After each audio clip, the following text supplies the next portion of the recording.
Hello and welcome to week two. I'm just going to give you a quick tour of what you need to start doing for week two. The readings for this week, you have been starting to read. You probably have started reading chapter 1 to 3 this past Friday. And this week, on Friday to Monday of next week, you will start reading chapter 4 and 5. But right now, we're going to be focused on chapter 1 to 3. Before I post a video of the instruction, I do like you to go ahead and on Monday post your initial reflection about the reading. For the discussion, there are different steps that you need to take. So on Monday, you're posting your own initial post. On Tuesday, you're reading everybody's post and commenting on at least 2 other classmates' posts. And on Wednesday, you summarize the discussion and the takeaway from reading others' posts and the discussion.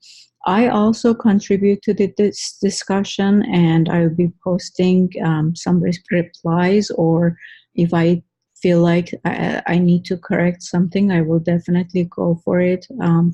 If I feel like someone's idea was interesting or important, I will try to put some emphasis on it. So definitely make sure that you sign up for update on the discussion, and I will show you in a minute how to do that.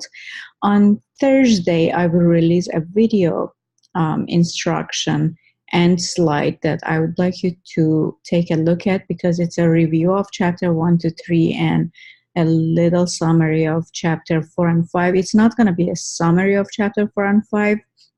On Thursdays, I will mostly talk about some of the points that we might have missed in the discussion and some of the main ideas that we do have to make sure to take away from the readings. And so this kind of works as the instruction that a professor may give in a classroom. Definitely the discussions are going to be the most important part of the class beside that video. So make sure that you're going back and reading classmates' post. So when you click on the discussion, you see that I have posted the discussion expectations here.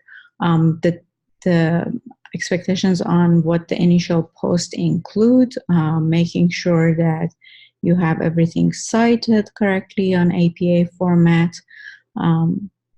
Then the follow-up discussion, you have to make sure that you're responding to a classmate post, and then final reflection, which is a summary of your the highlights of what you took away from the discussion and the reading overall.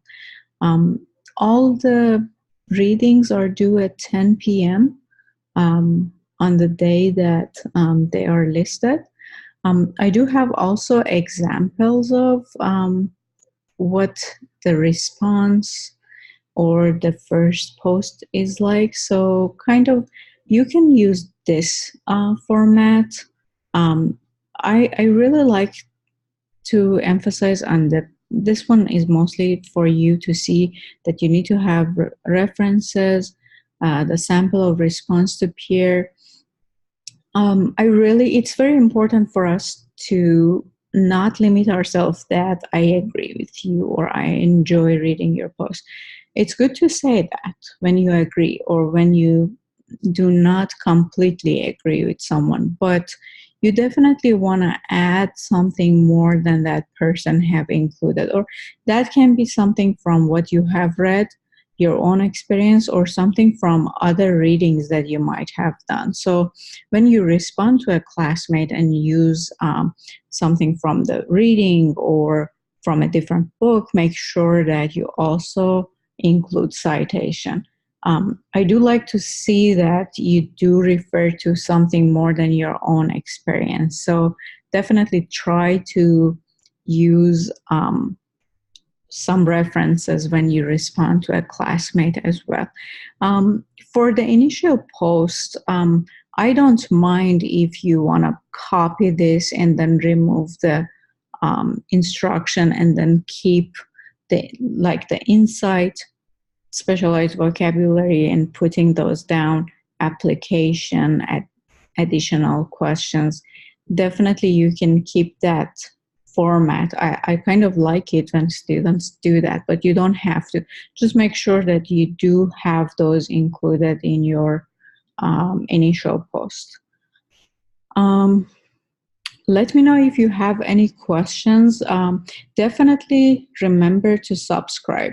I even like to do email me all new posts and replies in week 2 discussion, because every time one of you posts something, then I get an email.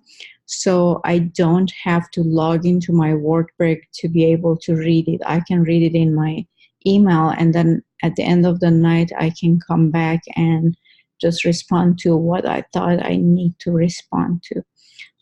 For you, because you want to see your classmates' posts, it's just an easy way to kind of stay up to date. If I post something, you will see that. If you have questions about anything, you can also post it on the discussion under your own initial post, but otherwise you can email me. I do recommend when you go to post when we are in the discussion, I'm going to go back to week 2 just to show you where to find stuff. When you're in week 2, I have a to-do list here for you. So when you check all of these, it means that you have met everything that you need to get done for this week.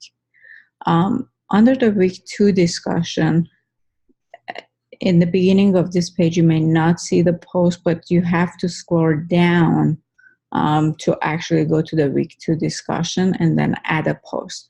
Make sure you're adding a post for your initial post.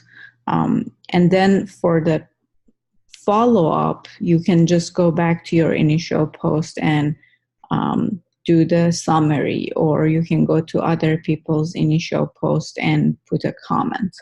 So make sure that you create one initial post yourself by adding a post instead of just replying to someone else's post.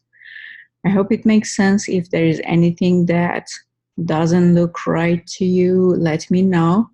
Hope you have a great week, and look forward to hearing what you have to say about chapter 1 to 3. And by the way, these 3 chapters are more focused on, and I have kind of included this, that it is more focused on who are the current ESL learners.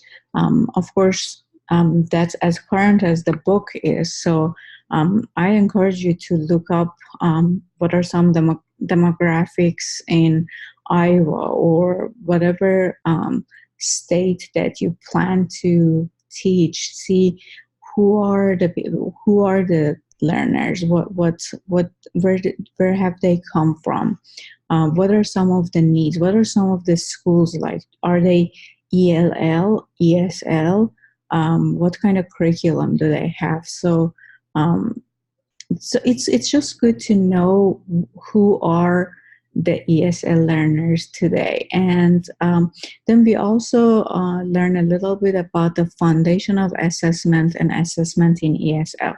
Assessment in ESL may look a little different from some other skills or other subjects.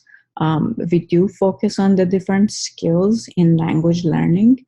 And we will talk about that a little more, but we're just kind of starting by some of the foundations and principles of assessment this week, and then we move forward to talking about the different skills in the next week.